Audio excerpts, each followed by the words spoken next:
तो हम लोग पेस्टोरल कम्युनिटीज़ के बारे में डिस्कस कर रहे थे, जिसमें हमने जो माउंटेन पे रहने वाली कम्युनिटीज़ हैं उसके बारे में डिस्कशन कंप्लीट कर चुकी है।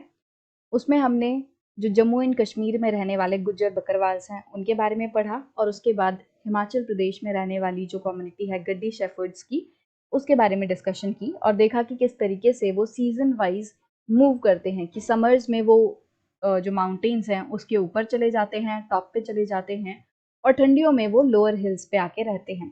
तो इस तरीके से वो साल में ऊपर नीचे मूव करते रहते हैं।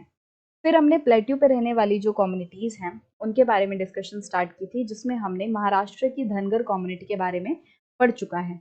और अब हम जो प्लेट्यू की जो कम्युनिटीज़ हैं उन्हीं को आगे बढ़ाएंगे, उन्हीं की डिस्कशन आगे बढ़ाएंगे, जिसमें हम कर्नाटका एंड आंध्र प्रदेश के जो प्लेट्यूज़ हैं वहाँ पे रहने वाली जो पेस्टोरल कम्युनिटीज़ हैं उनके बारे में डिस्कशन करेंगे। In Karnataka and Andhra Pradesh, again the dry central plateau was covered with stone and grass. अब हमने लास्ट वीडियो में ही देखा था कि जब महाराष्ट्र में हमने धनगर कम्युनिटी के बारे में पढ़ा तो उसमें हमने देखा था कि जो प्लेट्यू है, सेंट्रल प्लेट्यू है, ये इलाका सेमी एरिड रीजन है, मतलब ये बहुत ज़्यादा फर्टाइल नहीं है। तो यहाँ पे स्टोन एंड ग्रास मिलेंगी, पथरीला एरिया आपको दिखेगा, साथ ही साथ घास आपको यहाँ पे थोड़ी बहुत दिखेगी। Inhabited by cattle, goat and sheep herders. अब इस जगह पे रहता कौन है? इनहैबिटेड मतलब वहाँ पे ओरिजिनली जो रह रहे हैं। तो यहाँ पे जो गाय भैंस पालने वाले लोग हैं, गोट एंड शीप को पालने वाले लोग हैं, वो यहाँ पे रहते हैं।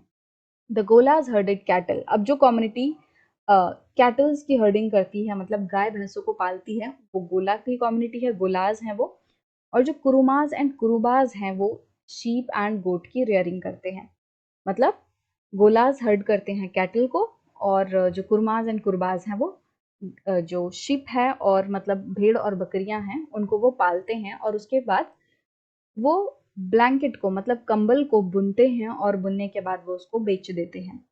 They live near the woods. अब ये जो लोग हैं ये वुड्स के पास रहते हैं। वुड्स मतलब क्या है? जंगल। कि वो जंगलों के पास रहते हैं, cultivated small patches of land, और वहां पे वो जैसे बहुत बड़ा जंगल है और यहाँ पे वो रह रहे हैं, तो वो क्या करेंगे, छोटे से टुकड़े को यहाँ पे, जैसे शिफ्टिंग कल्टीवेशन में हम पढ़ते हैं कि वो छोटे से टुकड़े को साफ कर देते हैं, उसको काट देते हैं और उसके बाद उस पर खेती करते हैं। तो यहाँ पे भी वो लोग क्या करते हैं, एक स्मॉल पैच ऑफ लैंड पे वो लोग खेती करते हैं।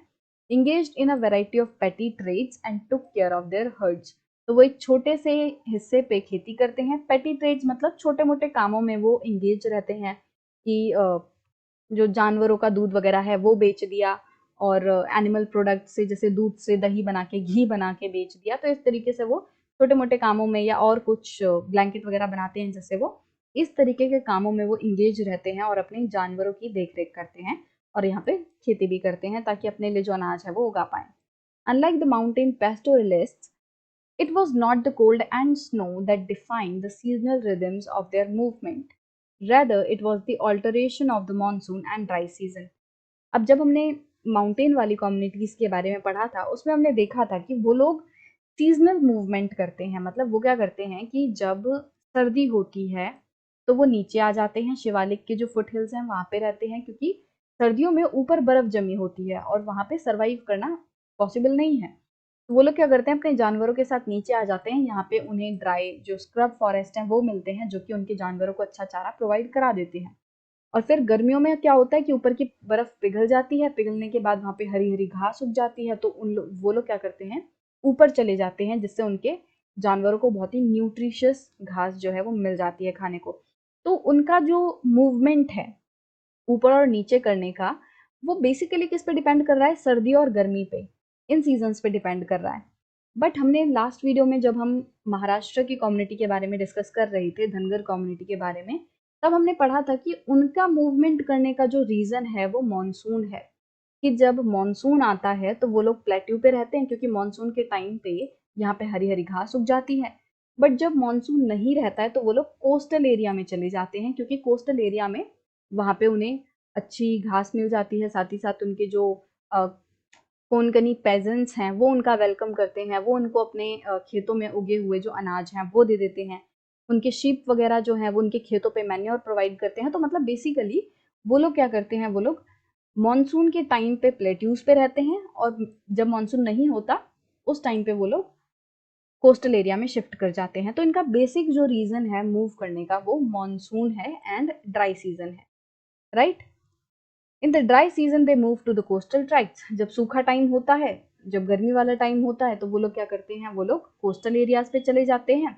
और बेसिकली इन एरियाज में ना सर्दी बहुत नहीं होती, तो जैसे जब मॉनसून वाला सीजन नहीं होगा तो ज्यादातर वो कोस्टल एरियाज पे रहेंगे, और इस एरिया को छोड़ के वो तब आएंगे प्लेट्यूज वाले रीजन पे जब वहाँ पे बारिश होती है। Only buffaloes like the swampy wait condition of the coastal areas during the monsoon month. अब जो भैंसे होती हैं सिर्फ उन्हें ही गीला गीला कीचड़ वाला जो माहौल है वो मॉनसून के टाइम पे पसंद आता है। और ये जो है ये कोस्टल एरियाज में बहुत ही गीला सा, स्वैम्पी मतलब एकदम कीचड़ भरा दलदली है, जो पूरा माहौल है वो कोस्टल एरियाज में मिलता है, क्योंकि कोस्टल एरियाज में क्या है, पूरा रेत रहता है, बीच रहता है, और वहाँ पे बारिश होती है, बहुत ज़्यादा होती है। तो वहाँ पे मॉनसून के टाइम में बहुत ही गीला गीला मौसम हो जाता है, जो कि बुफेलोज को तो पसंद आता है। बट जो दूसरे हर्ड्स हैं, दूसरे जानवर हैं, भेड़ हो गए, बकरी हो गई, उन्हें वो मौसम बिल्कुल भी पसंद नहीं आता। Other herds had to be shifted to the dry plateau at this time. But जो दूसरे जानवर होते हैं, जो भेड़ बकरियां होती हैं, उन्हें ऐसा गीला गीला मौसम नहीं पसंद आता, और इसीलिए बारिश के टाइम पे कोस्टल एरिया से हटके उन्हें जो प्लेट्यू वाला रीजन है वहां पे आना पड़ता है, क्योंकि जो कोस्टल रीजन है वो हद से ज्यादा गीला कीचड़ वाला होगा, बट जो प्लेट्यू वाला रीजन है वो थोड़ा कंपैरेटिवली थोड़ा ठीक रहेगा कंडीशन में, इतना ज्यादा कीचड़ वगैरह यहाँ पे नहीं होगी, क्योंकि ये तो वैसे ही ड्राई जगह है, यहाँ पे सूखा सा रहता है। तो यहाँ जो बारिश होती है वो भी बस घास वगैरह लाती है, बहुत ज़्यादा यहाँ पे कीचड़ वगैरह नहीं होती। तो जो भेड़ बकरियां हैं उनके लिए सूटेबल प्लेस होता है, बट बेचारी भैंसें जो हैं उन्हें दुखी होकर वापस आना पड़ता है।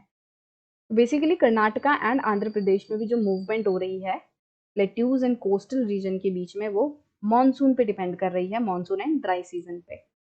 और यहाँ पे जो मेन कम्युनिटीज हैं वो गोलास, कुरमाज एंड कुरबाज की हैं।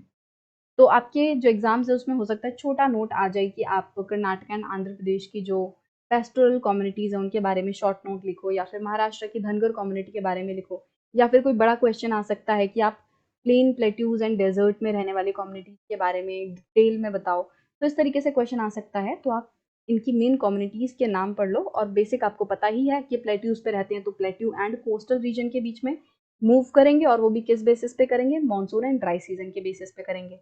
अगर माउंटेन पे कम्युनिटीज हैं तो उनका नाम आप याद रख लो कि जम्मू एंड कश्मीर की गुज्जर बकरवाल्स हैं, हिमाचल प्रदेश के गड्डी शेफर्ड्स हैं। और उसके बाद हमने उत्तराखंड के भी पढ़े थे कि जो गढ़वाल कुमाऊं वाला इलाका है वहाँ पे भी जो गुज्जर कैटल हर्डर्स हैं वो भी रहते हैं।